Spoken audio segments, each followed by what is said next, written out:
नमस्कार, मैं हूं शिवांगी द्विवेदी। स्वागत है आपका महाराष्ट्र वीकली में। नजर डालते हैं महाराष्ट्र की उन बड़ी खबरों पर जो इस हफ्ते सुर्खियों में रही। महाराष्ट्र सरकार ने किसानों के लिए 36,000 करोड़ रुपए की ऐतिहासिक कर्ज माफी का ऐलान किया है। मुख्यमंत्री देवेंद्र फडणवीस ने बताया कि ये राज्य में अब तक की सबसे बड़ी कर्ज माफी है। उप मुख्यमंत्री एकनाथ शिंदे, उप मुख्यमंत्री सुनेत्रा अजित पवार के साथ सीएम ने एक प्रेस कॉन्फ्रेंस के दौरान किसानों की कर्ज माफी का ऐलान किया, जिससे राज्य के 56 लाख किसानों को फायदा होगा। सीएम ने बताया कि मानसून सत्र में 10 महत्वपूर्ण विधेयक पेश किए जाएंगे, जिनमें महिला किसानों को कानूनी दर्जा देने का एक महत्वपूर्ण विधेयक भी शामिल है। आता आम्ही कर्जमाफीच्या संदर्भात एक सब कमिटी तयार केली आहे। मी आणि दोन्ही उपमुख्यमंत्री आणि काही मंत्री त्याच्यामध्ये आहेत। ही कर्जमाफी जशी पुढे जाईल तशी त्यातल्या अडचणी लक्षात येतील। त्या अडचणी सोडवण्याची जी काही जबाबदारी आहे ती या कमिटीला देण्यात आलेली आहे। त्यावेळी आम्ही ती सोडवू, पण कुठल्याही निवडणुका समोर नसताना या ठिकाणी ही कर्जमाफी आम्ही केलेली आहे। राज्याच्या विकासासाठी शेतकरी, कामगार, महिला, युवक, उद्योग, शिक्षण, आरोग्य आणि पायाभूत सुविधांशी संबंधित विषयांवरती सरकार अधिवेशनामध्ये नेहमीच सकारात्मक भूमिका मांडत आली आणि मांडेल। महाराष्ट्र में सीएम देवेंद्र फडणवीस की अगुवाई में दक्षिण भारत का काशी कहे जाने वाले कोल्हापुर के अंबाबाई मंदिर के विकास के लिए अहम कदम बढ़ाया गया। अंबाबाई मंदिर में दर्शन के लिए पहुंचे केंद्रीय गृह मंत्री अमित शाह ने 1500 करोड़ रुपए से कॉरिडोर निर्माण से जुड़ी कई परियोजनाओं का शिलान्यास किया।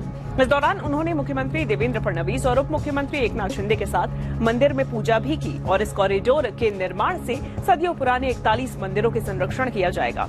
साथ ही श्रद्धालुओं के लिए भी सुविधाएं बढ़ाई जाएंगी। बुलेट ट्रेन प्रोजेक्ट महाराष्ट्र को रफ्तार देगा। राज्य के आर्थिक विकास को बढ़ावा देने वाले सीएम देवेंद्र फडणवीस के विजन का असर भी लोगों को बहुत जल्द दिखने वाला है और मुंबई से पुणे की दूरी को सिर्फ 48 मिनट में पूरा किया जा सकेगा।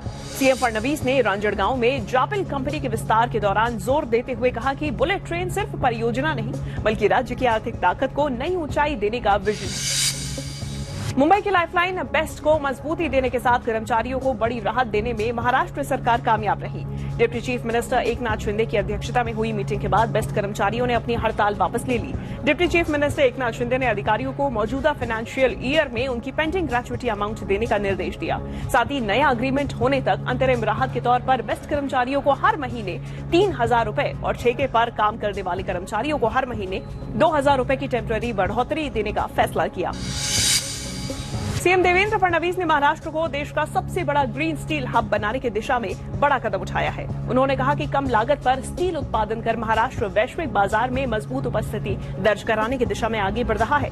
इसीलिए सीएम ने केंद्र सरकार में गढ़चिरौली की 6 अहम आयरन खदानों को राज्य को दिए जाने की मांग की। सीएम फडणवीस ने साफ किया कि औद्योगिक विकास की रफ्तार तेज करने के लिए राज्य पूरी तरीके से तैयार है और बेहतर क्वालिटी के आयरन के दम पर महाराष्ट्र को 3 लाख करोड़ रुपए का निवेश आ सकता है और लाखों नौकरियां पैदा होंगी। महाराष्ट्र सरकार ने किसानों को प्राकृतिक आपदा से होने वाले नुकसान से राहत देने के लिए बड़ा कदम उठाया है। सीएम देवेंद्र फडणवीस ने एग्रीकल्चर और डिजास्टर मैनेजमेंट विभाग को ड्रोन सर्वे के जरिए किसानों की फसलों को हुए नुकसान आकलन करने का निर्देश दिया। साथ ही रिपोर्ट के आधार पर फसल इंश्योरेंस कंपनीज को मुआवजा देने के भी निर्देश दिए। महाराष्ट्र में पंढरपुर में आषाढ़ी एकादशी के लिए आने वाले लाखों श्रद्धालुओं की सुविधा के लिए फडणवीस सरकार ने बड़ा कदम उठाया है। सीएम देवेंद्र फडणवीस ने श्रद्धालुओं को राहत देने के लिए 5,500 स्पेशल बसेस चलाने का फैसला किया है। इसकी जानकारी महाराष्ट्र के ट्रांसपोर्ट मंत्री प्रताप सरनाईक ने दी है और बताया कि अगर राज्य के किसी भी गांव से 40 या उससे ज्यादा भक्त होंगे तो उन्हें पंढरपुर पहुंचने के लिए स्पेशल बस दी जाएगी। इतना ही नहीं, इस यात्रा में महिलाओं को किराए में 50% की छूट मिलेगी और 75 साल से ज्यादा उम्र के सीनियर सिटीजन के लिए यात्रा फ्री होगी।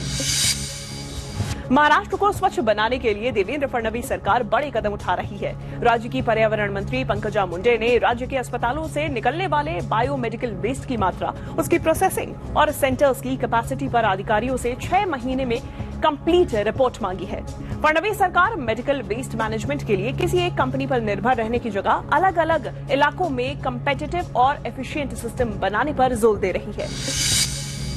महाराष्ट्र वीकली में इस सप्ताह इतना ही। राज्य की संस्कृति और विकास से जुड़ी महत्वपूर्ण खबरें हम आप तक लगातार पहुंचाते रहेंगे। अगले हफ्ते देखना ना भूलिए महाराष्ट्र वीकली।